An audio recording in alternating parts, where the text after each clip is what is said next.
Olá, essa é mais uma aula do webinário do projeto Acessibilizando, a parceria de fomento do CAU São Paulo e realização da Andes. Nessa aula, nós vamos falar sobre acessibilidade e o seu impacto na inclusão social. O filósofo britânico-australiano Alan Francis Chalmers afirma que o que um observador vê é afetado pelo seu conhecimento e experiência. Sobre este enfoque, estabelecer um relacionamento com uma pessoa ou um grupo de pessoas com deficiência é um evento que depende da concepção pré-existente das pessoas em relação à deficiência. Portanto, nós vamos falar um pouco sobre a história das pessoas com deficiência para começar. No Egito, com a escrita e a produção artística intensa, os registros de pessoas com deficiência são mais identificáveis.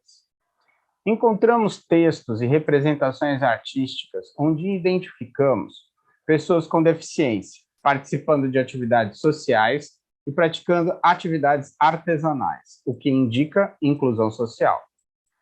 A partir de evidências arqueológicas, há 5.000 anos, pessoas com deficiência figuravam em diferentes classes sociais. Essa estela votiva, da 19ª dinastia e originária de Mênfis, é dedicada à deusa Astarte. E podemos identificar a figura do porteiro Roma, sua esposa Ama-O e o seu filho. O grupo leva oferendas à deusa. Roma era o porteiro do templo da deusa Astarte, cargo ilustre naquela sociedade, e está em pé nesta representação. Nota-se que o seu pé está atrofiado, provavelmente devido à poliomielite, de acordo com a análise de médicos da atualidade. Aparentando dificuldades para andar com segurança, podemos ver que Roma porta um longo bastão de apoio, o qual aparece apoiado em seu braço esquerdo. Na Grécia Antiga, observamos diferentes formas de tratar as pessoas com deficiência. Em Esparta, polis aristocrática, militarizada e hierarquizada, as famílias que detinham direitos políticos e a posse das terras, os homoioi, ou iguais, obrigatoriamente apresentavam seus filhos recém-nascidos a um conselho de anciãos, que avaliavam se o bebê era forte, bonito e saudável. Então era devolvido ao pai. Entretanto, se fosse feio, franzino e disforme, o que poderia caracterizar algum tipo de limitação física, a criança era retida e levada para o apotetai, depósito, que na verdade se tratava de um abismo onde era lançada. Esta prática, entretanto, não se aplicava aos periecos, classe de trabalhadores. Aos guerreiros retornados das batalhas com mutilações, com alguma deficiência ou mobilidade reduzida, era designado o status de herói, e todo o amparo necessário do Estado era fornecido. Em Atenas, a democracia influenciada por Aristóteles forjou a base de um dos princípios fundamentais das democracias modernas, o princípio da isonomia, ou igualdade, que pauta a Declaração Universal dos Direitos Humanos e a Constituição Federal do Brasil. Entretanto, as pessoas com deficiência permaneceram sem amparo e desprotegidas pela sociedade. Aristóteles faz a seguinte afirmação em seu livro A Política: quanto a rejeitar ou criar os recém-nascidos, terá de haver uma lei segundo a qual nenhuma criança disforme será criada. Em Roma, não havia tolerância em relação às pessoas com deficiência. Tratados como inválidos e incapazes, eram marginalizados, excluídos e geralmente incumbidos de executar serviços degradantes e insalubres. Tratados como aberrações, geralmente eram encarados como a escória da sociedade e viviam na miséria. A Lei das 12 Tábuas, origem do direito romano, respaldava o sacrifício de bebês que nasciam com má formação física, em qualquer classe social. Em 384 d.C., o Império Romano adota o cristianismo como religião oficial. Doutrina caracterizada pela caridade, amor ao próximo, humildade, valorização e compreensão da pobreza e do sofrimento, promovendo uma mudança significativa.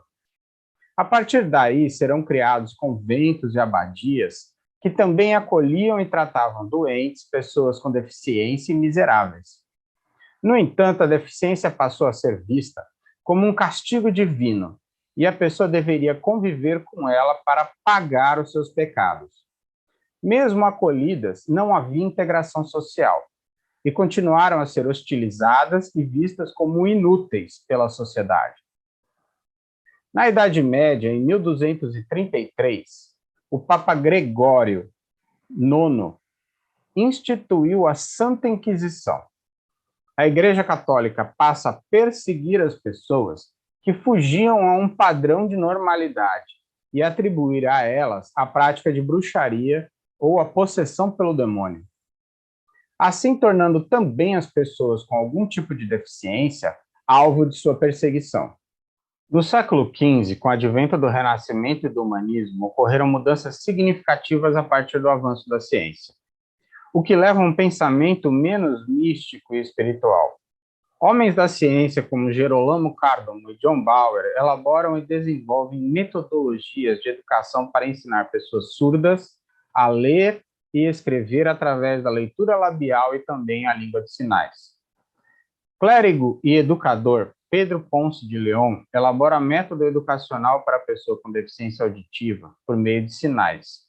E Juan Pablo Bonet demonstra pela primeira vez em um livro o alfabeto na língua de sinais. No entanto, mesmo com grandes avanços, esse período foi caracterizado por uma crescente população urbana composta de pobres, mendigos e pessoas com deficiência. A abordagem assistencialista perdurou ainda por muito tempo, não havendo leis, políticas públicas ou simplesmente vontade dos governantes de combater a discriminação e promover a inclusão social. No século XIX, ainda sob a influência do humanismo, da Revolução Francesa e a consolidação da Revolução Industrial, foi muito promissor para as pessoas com deficiência no Ocidente.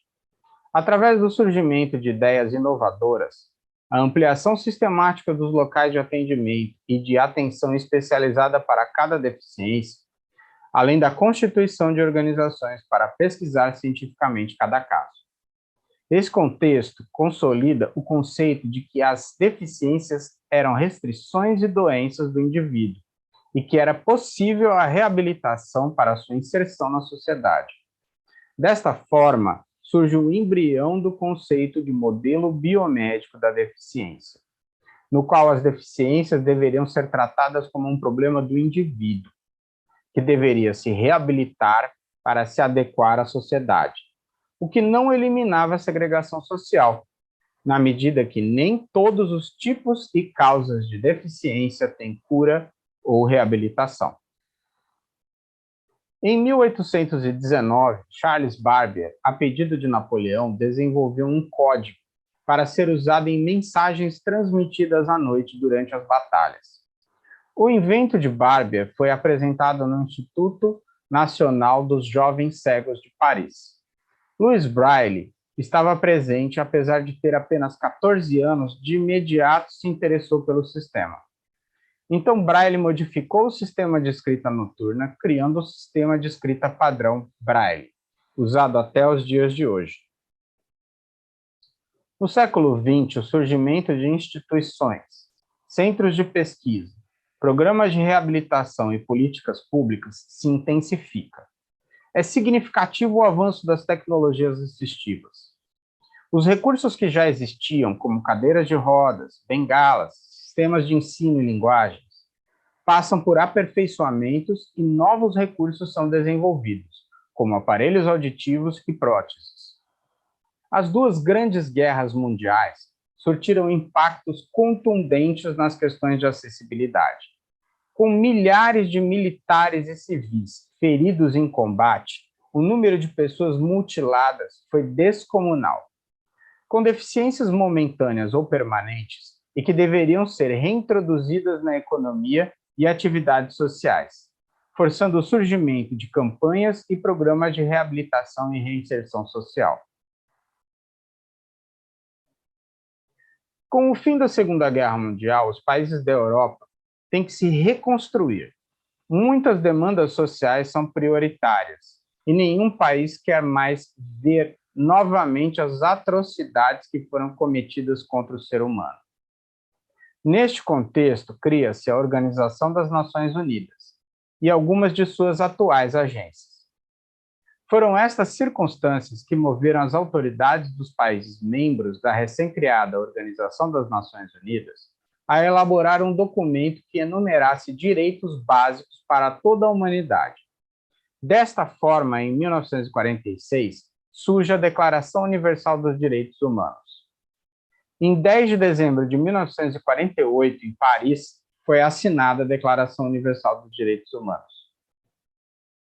No decorrer do século XX, o modelo biomédico de deficiência permaneceu predominante e teve seu ápice em 1976, com a divulgação do documento intitulado Classificação Internacional de Deficiências, Incapacidades e Desvantagens, um manual de classificação das consequências das doenças, elaborado pela Organização Mundial da Saúde, a OMS, com o propósito de classificar as condições crônicas de saúde decorrentes de doenças.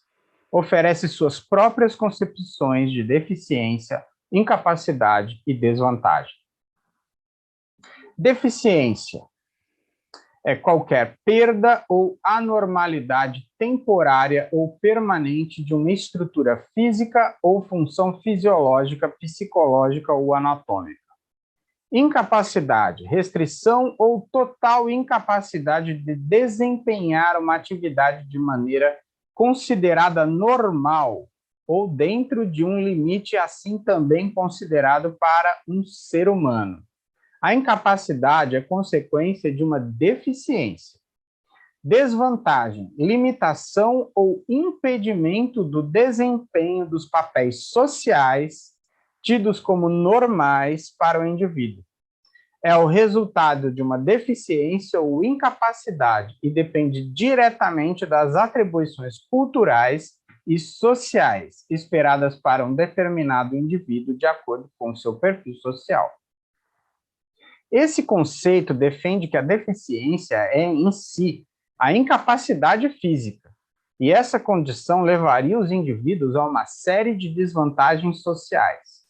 Quando identificada como orgânica, para se tratar a deficiência, se deveria fazer uma ou mais intervenções sobre o corpo para promover seu melhor funcionamento, quando possível, e reduzir assim as desvantagens sociais a serem vividas. Já na década de 1970, esse conceito começou a sofrer sérias críticas de grupos e instituições como a UPIAS, União das Pessoas com Deficiência Física contra a Segregação. Surgida na Inglaterra do movimento das pessoas com deficiência, após a publicação no jornal The Guardian da carta enviada pelo sociólogo Paul Hunt, que tinha deficiência, onde ele abordou a questão do isolamento físico e intelectual, no qual as pessoas com deficiência estavam acometidas, e propunha a formação de um grupo que desse voz às reivindicações dessas pessoas. Há uma afirmação bastante interessante do filósofo e historiador Michel Foucault sobre essa questão. Se no século XIX o discurso biomédico representou uma redenção ao corpo com impedimentos diante da narrativa religiosa do pecado ou da ira divina, hoje é a autoridade biomédica que se vê contestada pelo modelo social da deficiência. Após alguns meses de discussão na UPIAS, um novo conceito revolucionário surgiu, em que a deficiência era compreendida como resultado da relação entre a pessoa e o contexto social, não meramente uma condição biologicamente determinada. Entendemos, assim, que a sociedade é que deve se adaptar às pessoas com deficiência, e não o contrário. Essa visão passou a ser chamada de modelo social da deficiência. O movimento mundial em prol do modelo social da deficiência foi então ganhando força e conquistas. e os conceitos foram mudando através da redação de declarações e documentos durante as últimas 2 décadas do século XX e os primeiros anos do século XXI. Como vocês podem ver no slide, muitos documentos foram elaborados e publicados com o objetivo de garantir que cada governo, organizações não governamentais e internacionais relevantes tenham conhecimento e apoio para estabelecer leis, políticas e sistemas que possam transformar a realidade, com o propósito de produzir sociedades mais inclusivas, proporcionando para as pessoas com deficiência a dignidade e a justiça social que elas têm direito. E garantir que a implementação desses objetivos constitua uma responsabilidade primordial da sociedade como um todo. Portanto, vou destacar, dentre esses documentos, alguns que eu acho mais relevantes.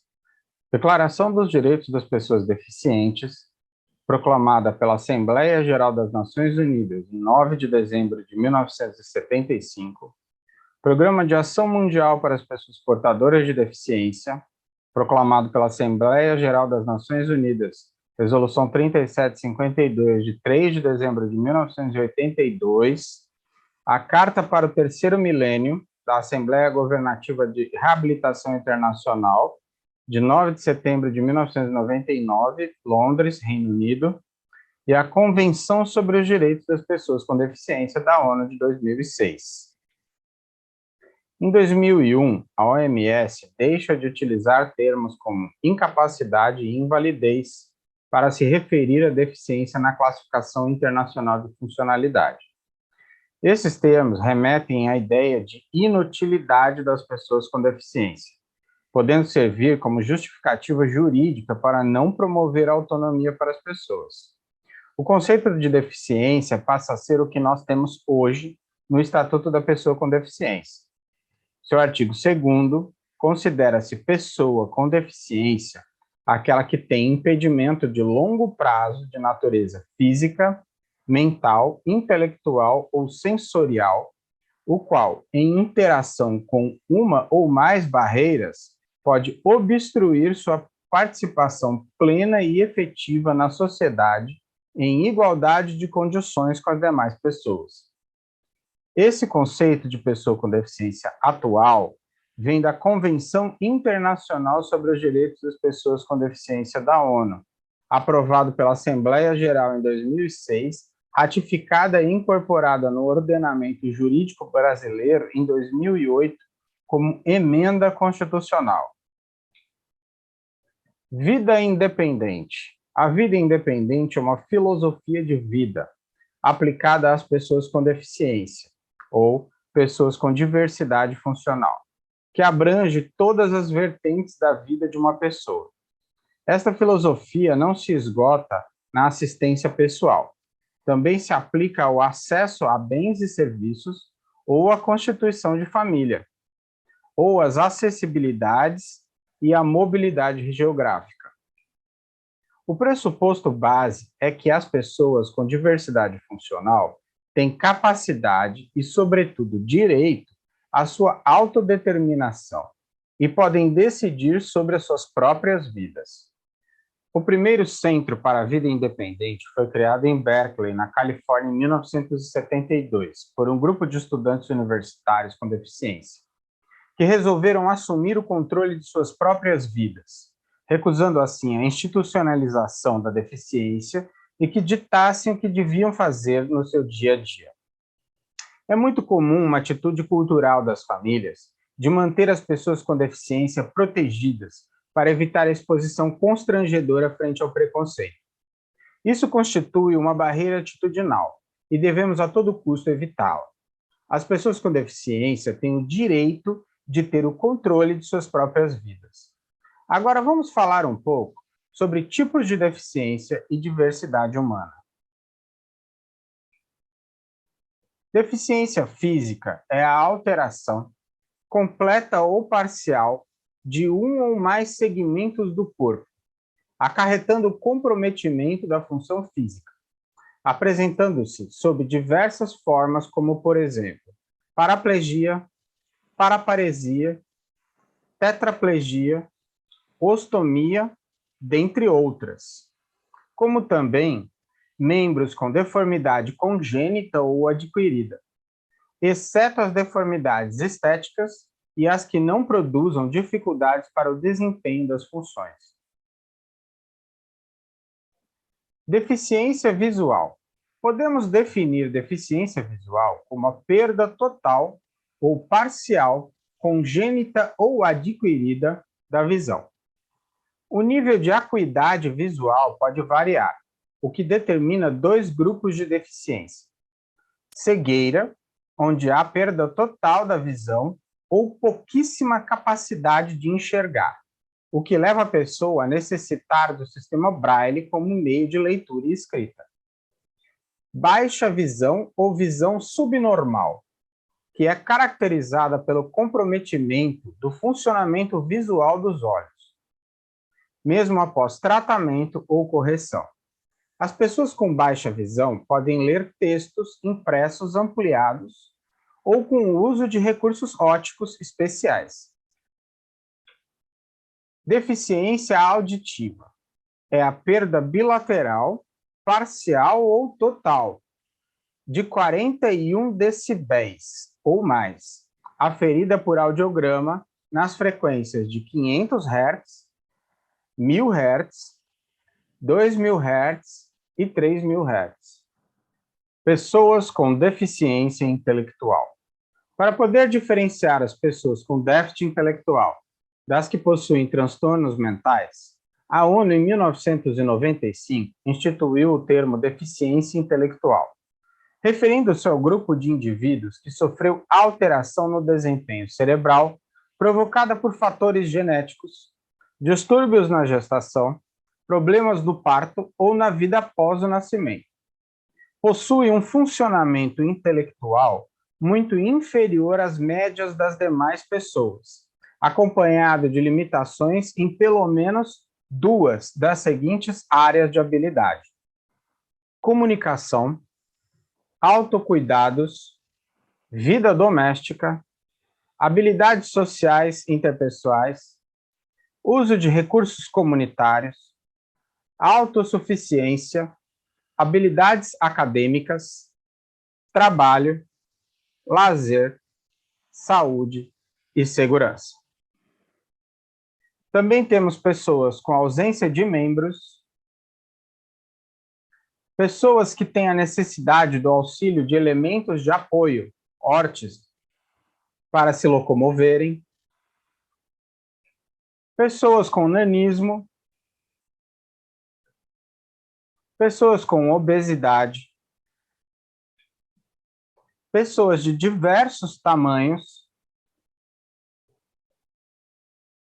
grávidas, pessoas com crianças no colo ou com carrinhos de bebê, e pessoas idosas. Portanto, possuímos em nossas cidades populações com características bem variadas. É bastante corriqueiro encontrarmos pessoas impossibilitadas de acessar espaços de uso público, tentando exercer seus direitos de ir e vir. Por séculos, as cidades foram construídas injustamente, inacessíveis a algumas pessoas. Em cada cultura, geografia, clima e sistema de governo, dentre outras variáveis existentes, a construção das cidades se deu na sua maior parte em função de interesses considerados mais importantes que a acessibilidade, tais como o capital, a estratégia militar e até a monumentalidade estética de seu traçado e de seus edifícios. Atrás de justiça é que se busca projetar e construir as cidades nos dias de hoje. Não a justiça moral, mas a justiça social, pois ao criarmos barreiras físicas nos espaços de uso comum, estamos impedindo cidadãos de exercer sua cidadania. A exclusão social não é uma característica dos impedimentos corporais, mas fruto de sociedades não inclusivas. As cidades e seus espaços devem ser compatíveis com os princípios de independência, autonomia, segurança e dignidade. Segundo o historiador, escritor e professor universitário Jaime Pinsky, direitos sociais devem garantir o direito à educação, ao trabalho, ao salário justo, à saúde e a uma velhice tranquila.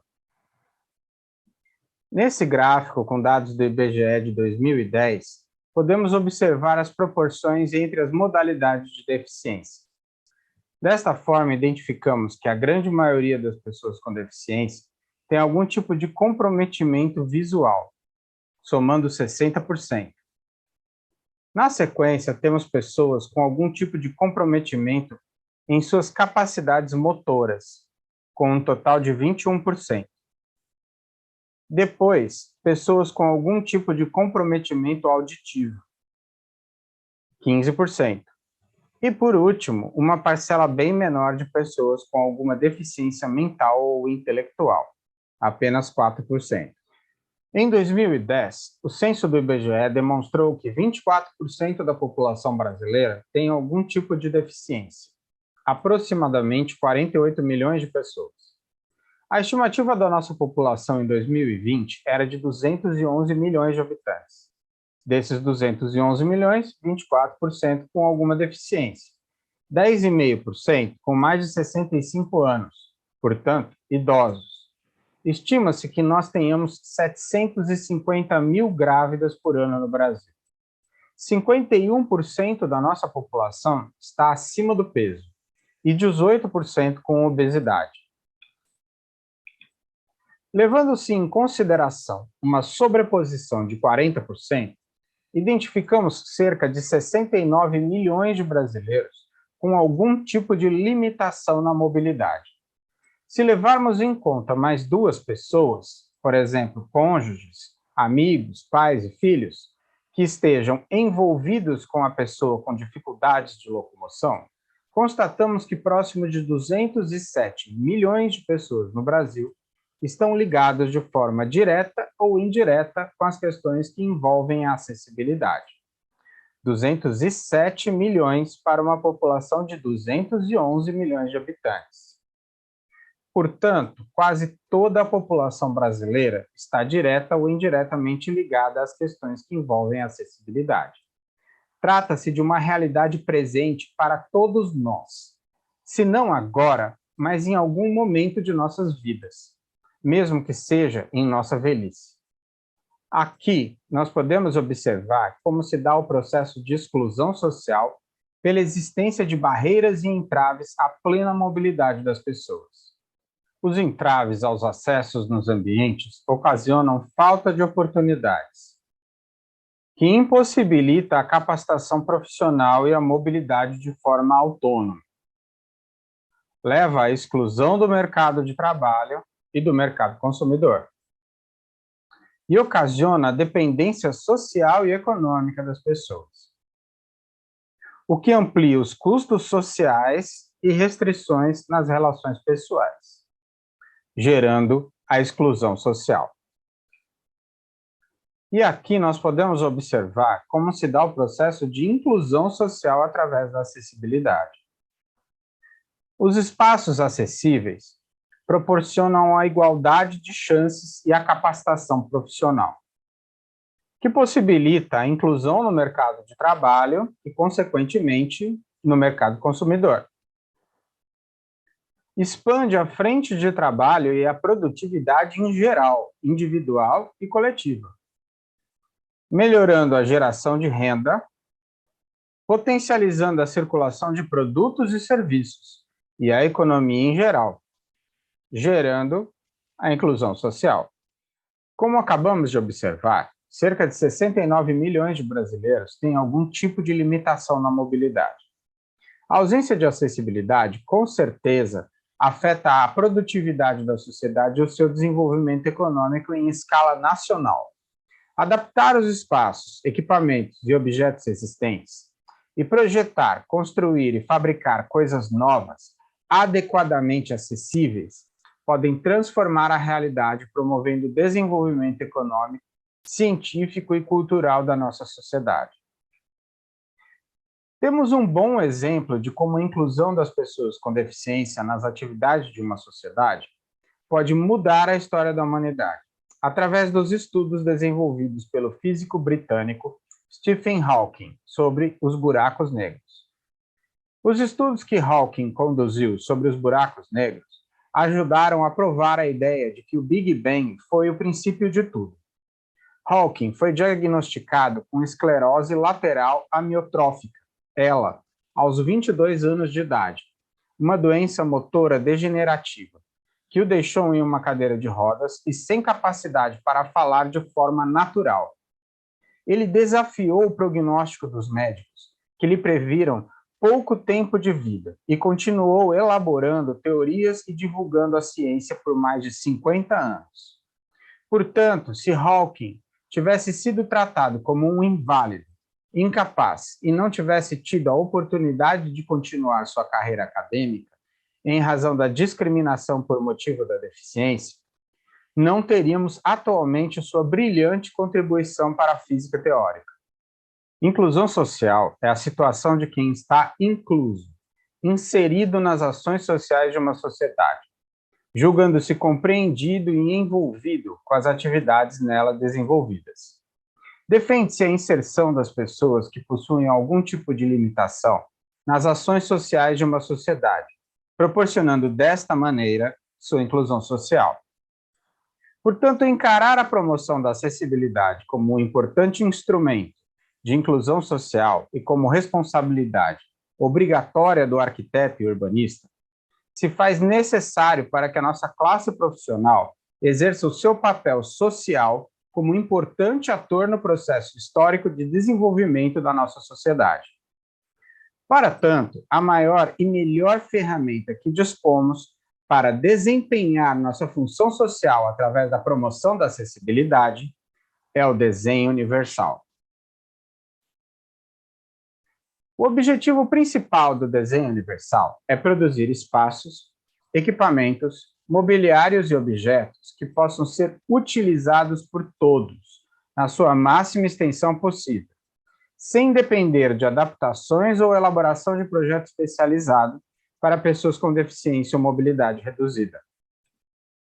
Atendendo assim à biodiversidade humana e garantindo melhor ergonomia para todos, tenham eles alguma deficiência ou não. Com esse objetivo, o desenho universal pode ser utilizado como uma ferramenta no processo projetual, proporcionando múltiplas soluções que, quando aplicadas aos espaços públicos e coletivos, promovem a inclusão social, atendendo à diversidade funcional do maior número possível de pessoas. Como sabemos, o Decreto Federal 5.296 de 2004, em seu artigo 10, determina que a concepção e a implantação dos projetos arquitetônicos e urbanísticos devem atender aos princípios do desenho universal, tendo como referências básicas as normas técnicas de acessibilidade da ABNT, a legislação específica e as regras contidas no decreto. Portanto, não se trata de uma escolha a utilização dos princípios do desenho universal. É uma determinação e deve ser cumprida. Desta forma, garantindo o direito de ir e vir com qualidade de vida e a participação social plena a todas as pessoas, independente de seus atributos físicos e sensoriais. Ressaltamos ainda que o Brasil pode ser considerado um dos países com maior número de leis voltadas para as pessoas com deficiência.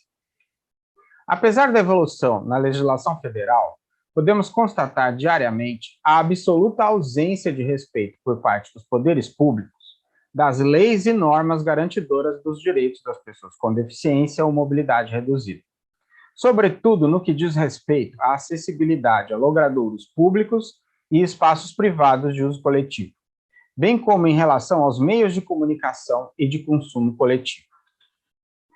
Em caso de preconceito contra pessoas com deficiência, falta de acessibilidade ou descumprimento das leis, procure o Ministério Público do Estado de São Paulo. Muito obrigado e até a próxima aula.